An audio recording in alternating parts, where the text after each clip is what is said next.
Bonjour à toutes et à tous, bienvenue dans cette nouvelle vidéo. Aujourd'hui, on va s'attaquer à un exercice classique en reverse engineering, le crack me. Donc je vais vous montrer comment analyser un petit binaire en C et comment découvrir le mot de passe caché à l'intérieur. Donc j'ai récupéré un crack me qui est au format ELF en 64 bits, qui est donc un exécutable pour Linux. Et donc pour commencer simplement, je vais exécuter le programme euh, crack me et voir ce qu'il attend. Donc comme vous pouvez le voir, le programme me demande d'entrer un mot de passe, donc je vais essayer de rentrer un mot de passe au hasard. Donc par exemple 1, 2, 3, 4, 5, 6, 7, 8, 9. Et donc évidemment, il refuse mon mot de passe. Donc on sait qu'il y a une vérification à l'intérieur du binaire. Et donc le but du reverse engineering, donc ça va être de retrouver ce mot de passe par exemple, ou de modifier le programme pour qu'il accepte n'importe quel mot de passe.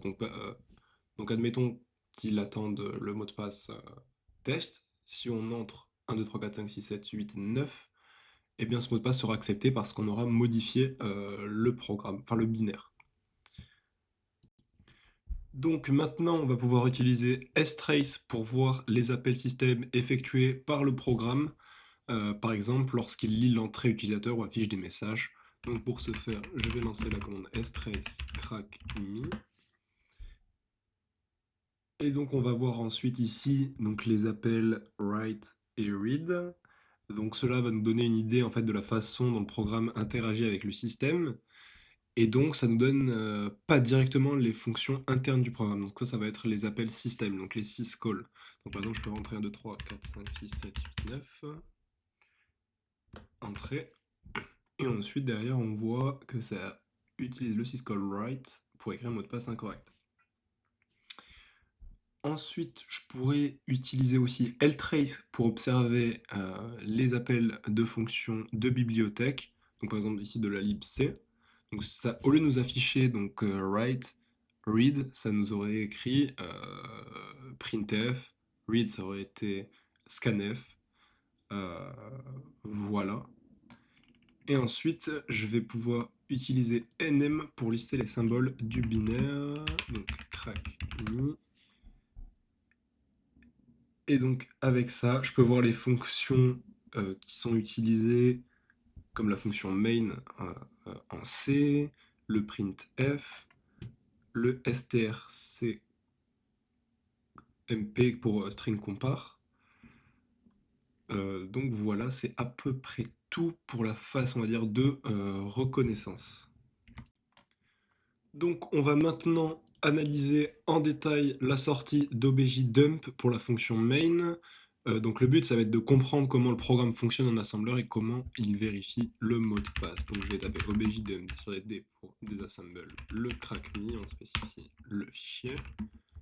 Grand M Intel pour la syntaxe. Ici je vais mettre un disassemble égale main pour seulement désassembler la fonction main. Je pipe avec bat qui est better4 qui permet d'avoir une syntaxe d'affichage plus jolie avec un -l ASM pour spécifier la syntaxe. Et donc on commence directement par le début de la fonction main. Donc push RBP, move RBP, enfin move RSP dans RBP et on soustrait à RSP 0x20 qui est 32 octets. Donc on initialise la stack et on va sauvegarder la base du frame et on réserve donc de l'espace pour les variables locales. Donc sûrement notre input que l'on rentre qui sera du coup sauvegardé sur la stack. Ensuite, on va préparer, donc on voit qu'on a un, un call printf qui va afficher la demande du mot de passe. Donc on peut voir qu'on charge l'adresse de la chaîne à effectuer euh, dans RDI. Donc on prend la chaîne, on la met dans RAX, et puis une fois qu'on l'a mis dans RAX, on la met dans RDI. Oula, pardon, je suis allé un peu trop loin. Oui, non. On prend la chaîne, l'adresse mémoire de RIP plus 0xe8c, que l'on met dans RAX. Une fois que c'est dans RAX, on le met dans RDI. Et ensuite, on fait notre simple printf. Ensuite, on a scanf, donc ça va permettre de lire l'entrée utilisateur. Donc ici, on va préparer la zone mémoire pour stocker le mot de passe.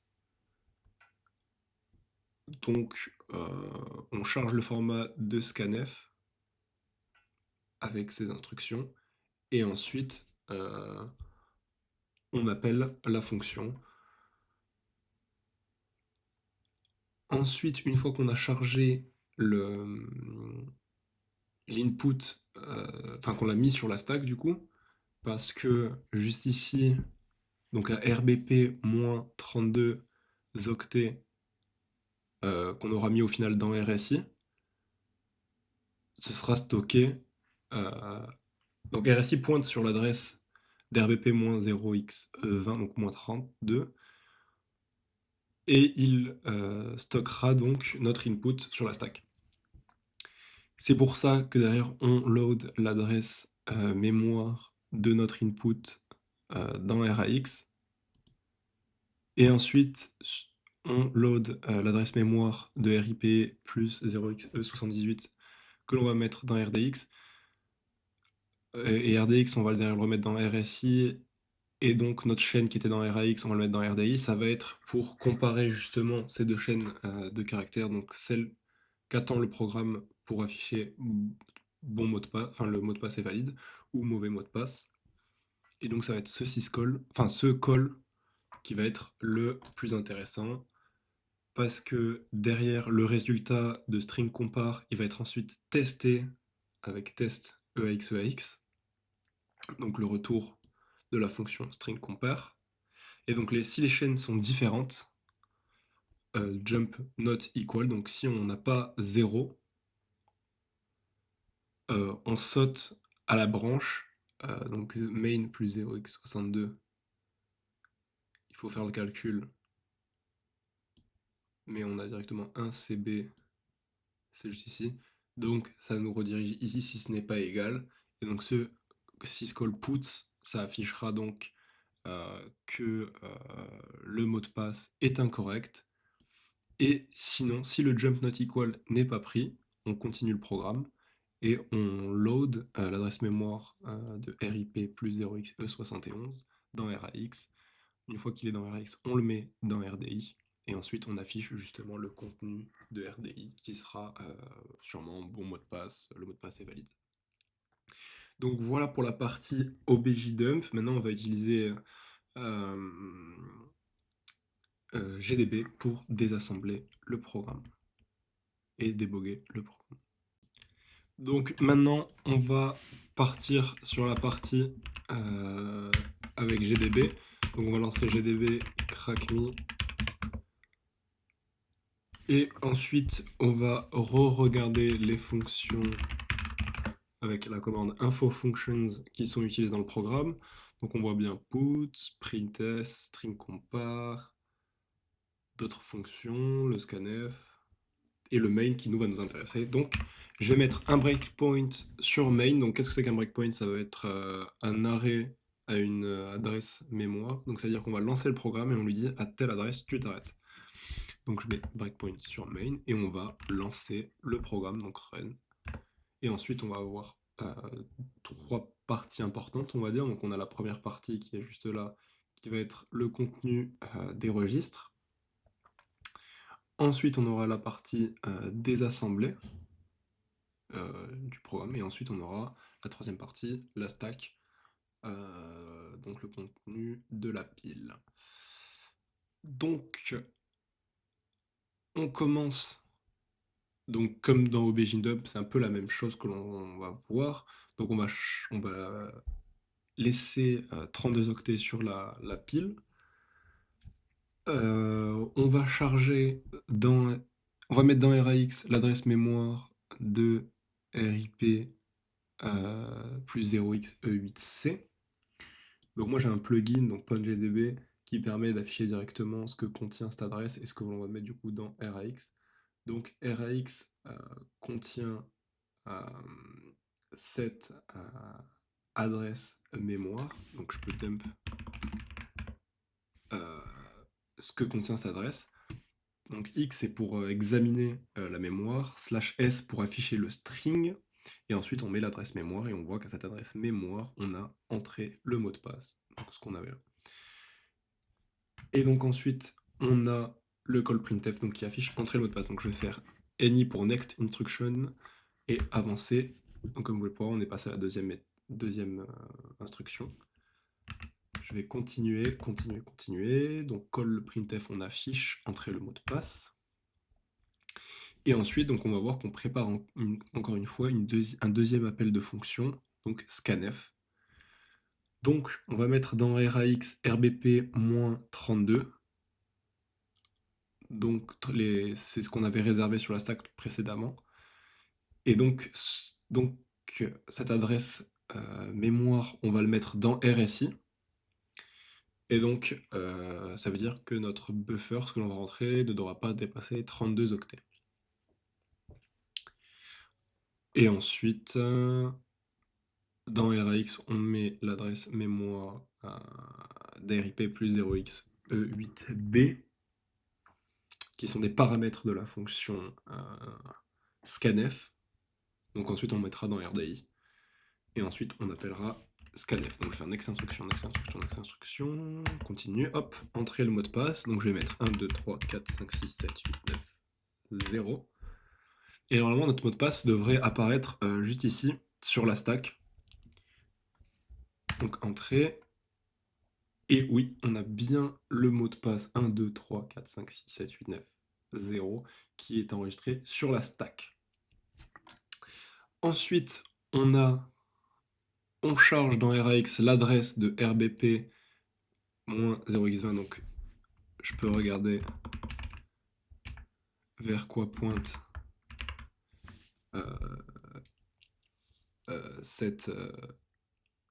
ce rbp-0x20, pardon.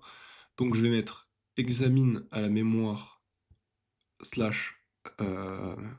/x pour le format hexadécimal $rbp-0x20.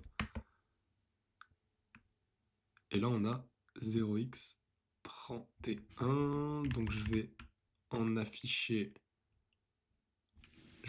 un word.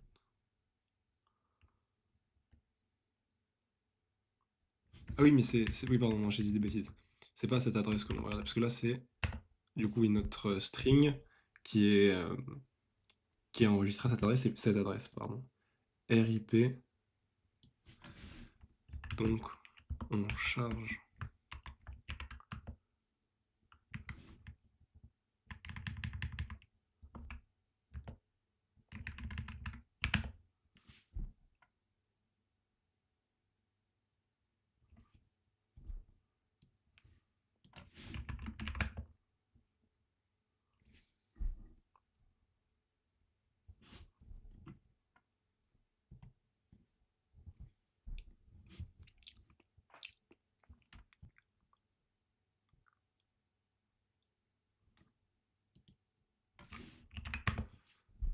donc ensuite on charge dans RDX l'adresse mémoire de RIP plus 0x78 qui est cette adresse. Et si j'examine cette adresse, on a super secret 1, 2, 3. Donc c'est assez bizarre parce qu'on n'a jamais rencontré super secret 1, 2, 3. Donc c'est suspect parce que derrière on va voir qu'on a un string compare. Donc en gros ça charge. Donc on met RDX dans RSI. Donc RDX c'est le super secret 1, 2, 3. Et dans RDI on met RAX. Donc RAX on avait notre mot de passe 1, 2, 3, 4, 5, 6, 7, 8, 9, 0. Et ensuite on a un string compare. Donc c'est un peu suspect. Donc ça a l'air de comparer justement c'est le string et on va voir que en effet ça compare bien 2, 3, 4, 5, 6, 8, 9, 0 à super secret 1, 2, 3.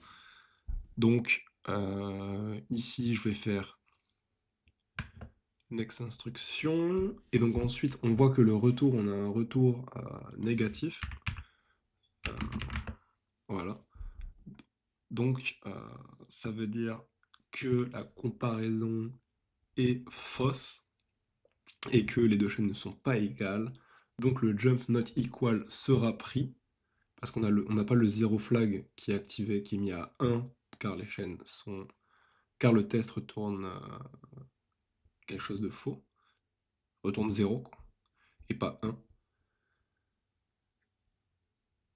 Et donc, on va faire next instruction, on va jump not equal, et après on voit que le mot de passe est incorrect. Mais donc, on a vu qu'on avait un mot de passe super secret 1, 2, 3. Donc je vais pouvoir soit refaire la manipulation dans GDB, soit directement l'essayer sur le binaire. Donc je vais écrire crackme super secret 1, 2, 3. Et bravo, mot de passe correct. Voilà, donc on vient de réussir à trouver le mot de passe de ce challenge. Et donc ensuite, on va pouvoir regarder notre méthode pour craquer, pour patch le binaire et regarder que quoi que l'on entre soit accepté par le programme et qu'il est écrit quoi qu'il arrive, bravo, mot de passe correct. Et donc maintenant, on va passer à l'étape du patching. Donc on va patcher le binaire. Donc pour ce faire, on va reprendre la vue avec objdump. Et donc nous, la partie qui va nous intéresser, ça va être celle-ci. C'est là où il y aura la condition du jump not equal. Et donc c'est là où on va jump ou pas vers le succès, vers le mauvais mot de passe. Et donc pour ce faire, on va devoir modifier les opcodes suivantes. Donc il y a plusieurs manières de le faire. Moi je vais modifier ce opcode et je vais mettre une instruction NOP ici. Donc ça ne fera rien. Donc en gros, quand on aura fait le test EAX, on passera directement au load efficient address. Et donc pour ce faire, il va falloir modifier ces valeurs hexadécimales. Donc on va utiliser un éditeur hexadécimal qui est hexedit. Et on va devoir aussi rechercher la valeur, l'opcode de l'instruction NOP. Donc pour ce faire, on va pouvoir lancer une nouvelle fenêtre. On va faire NOP instruction ex. Je vais spécifier x64. Après ça change pas, mais là c'est la valeur du coup c'est 90. Donc on va modifier 75 et 11 par 90. Donc pour ce faire, je vais juste copier le binaire et en faire une version patched. Donc le patched va faire exactement la même chose pour le moment, puisqu'il n'est pas patch, donc là mauvais mot de passe. En revanche, si je modifie notre binaire avec hexedit, donc on va aller à l'opcode 75 11, donc on va faire slash 75 11 pour rechercher dans le binaire les opcodes suivantes. On va faire entrer, et là on voit qu'on atterrit ici 75 11. Donc on va modifier 75 et 11 par 90. Donc on va faire R pour replace. Et donc j'ai modifié le 75 et le 11 par 90. Je vais faire CTRL X pour enregistrer, yes. Et donc maintenant, si j'exécute patched.crackme et que je re-rentre 1, 2, 3, 4, 5, 6, 7, 8, 9, 0, on va avoir un message de succès, on va avoir un bon mot de passe, un mot de passe valide. Et voilà, bravo, mot de passe correct. Donc oui, ça je peux le faire avec n'importe quel mot de passe, par exemple QWERTY 1, 2, 3, bravo, voilà. Donc j'espère que ce tuto vous aura plu. N'hésitez pas à vous abonner, à lâcher un pouce bleu, et moi je vous dis à la prochaine.